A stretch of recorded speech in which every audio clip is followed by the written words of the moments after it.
we should not get angry at them. What do you mean not angry? Because getting angry when the religions of Islam are being mocked, are being insulted, when the Prophet ﷺ are being insulted, is a sign of iman. It's a sign of iman to be angry. If you are not angry, you should start to question your iman. So, Brother Firdaus, in your opinion, what attitude should we show or display if Islam or our Prophet is being mocked and insulted? How should we react? Be strict and harsh, or gentle and tolerate their behavior? Number one, never take the law into your own hands. That is the first principle that every Muslim should understand this. How angry you are, you should not take the law into your own hand. Do not think that you are doing Islam a favor by taking the law into your own hand. Okay? Only the authority have the right to take actions. Okay? Never try to reprimand the person by catching them, beating them up, tie them up. Never do that. You are not authority. Even you are an ustaz. And ustaz say, let's go. Oh, ustaz is the authority. No. In Malaysia, we have the Ulil Amri. The Uli Amri in Malaysia is the government. So under the government, there is a police. Let the police take actions, not you. The best thing that you can do is to lodge a police report. Not reciprocate by insulting his religion back. Insulting his religion, insulting his race. I dislike that. And Islam do not condone all those acts. I hate it when the Muslim do it. Why? Because we as a Muslim, we have someone who have the highest characters for us to follow, but yet we do not follow his act. I don't like when people say, macam tu lah. What do you mean? What do you mean? Do you have a Muslim? How do they feel?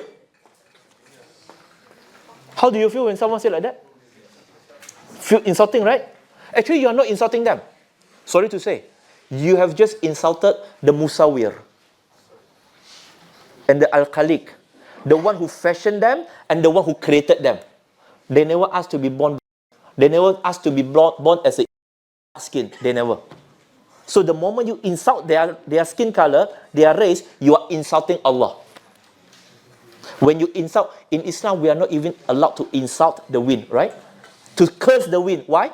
Because the one who caused the wind is Allah. So you are not cursing the wind. You are cursing the one who caused the wind. You are not allowed to curse the time. Because the one who created the time is Allah. So now as a Muslim, you go and mock and insult people's race, their religion, their physical. Who teaching is that? You say you claim you want to protect the Prophet ﷺ, but yet you are doing something that the Prophet ﷺ never teach you. Who are you following? You cannot protect Islam and defend Islam by using an un-Islamic approach. Never. Never. Okay? So, that's number one. Number two, contextualize. You must have the feeling of angry. Some people might go to the extreme that, we should not get angry at them. What do you mean not angry? Because getting angry when the religions of Islam are being mocked, are being insulted, when the Prophet ﷺ are being insulted, is a sign of iman. It's a sign of iman to be angry. If you are not angry, you should start to question your iman. If someone were to insult your father and your mother, how do you feel? It's okay, they have to get angry. You will say, Brother Firdaus, are you okay today? No. You should be angry, but contextualize. Contextualize in the sense of what? Like for example, I give you the example from the Prophet ﷺ. There is this guy, a mushrikin, who insulted the Prophet by calling him Muzammam. Okay? What is Muzammam? Muzammam? The one who is not praiseworthy. Okay? So, the companion gets so pumped up, especially Umar. You know Umar? What is his tagline? Let me chop his head off. His tagline. That, like just now Sister Sumaya say, politicians. Every politician, from One Malaysia, Islam Hadari, all those kind of things. Umar have his own tagline. Let me chop his head off. That is Umar. And Umar is so angry when that guy insulting the Prophet, and the Prophet's just smiling. And then the companion was like, Ya Rasulullah, he's insulting you. What's wrong? Why you are smiling? Why you are laughing? You see, the Prophet ﷺ, he contextualized the things and he say, didn't you say, you hear what he say? What did he say? He's calling, pity that guy by the name of Muzammam. He's insulting a Muzammam. Whereas I'm the praiseworthy, I am Muhammad, the praised one. There's a different person that he is insulting, not me. The Prophet ﷺ contextualized the things. Relax. But of course, there is time, again, where the Prophet ﷺ respond by sending Zaid bin Sabit, Hassan bin Sabit, the point of the Prophet ﷺ, to go and not negotiate with them, but to go and diffuse their insult towards the Prophet ﷺ. But it's using their tongue with the proper words. That's why the Prophet ﷺ, he has 2 poets. One of them is Hassan bin Sabit. And Hassan bin Sabit, we have to understand. Each of us, we have the strength. That's why when we understand the companion, radiallahu anhum, we understand that each of them have different strength and also different weaknesses. Hassan bin Sabit is, most probably, is the only companion that the Prophet ﷺ exempted from going to the battlefield for jihad. Because why? He cannot even hold a sword. He cannot see blood. He will faint. So, ladies, when you get married, if you have a husband who are like that, bear with it, okay? They are men who are like that. They are men who are like that. You just have to accept for who they are, okay? For who they are, right?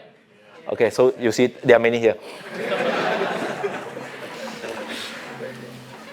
When the Quraysh intensified their attack and insult toward Islam and the Prophet say, hey, Hassan, come forward. Destroy them with your tongue. Destroy them with your tongue. Why? Destroy doesn't mean insult. Destroy means neutralize them. Do not be defensive. But sometimes when we are doing dakwah, we have become too defensive. Everything we try to explain. Why you want to explain? There are things that no need to explain. There are times that try to neutralize them, to put them to their place. Shut up. And then Hassan bin Sabit say, Ya Rasulullah, but I'm not very well versed. Because I'm afraid when I destroy them with my tongue, I might insult you too. I might say something bad about you too. Because you have to understand the Arab, when they are into poetry, they are talking about the lineage. Right?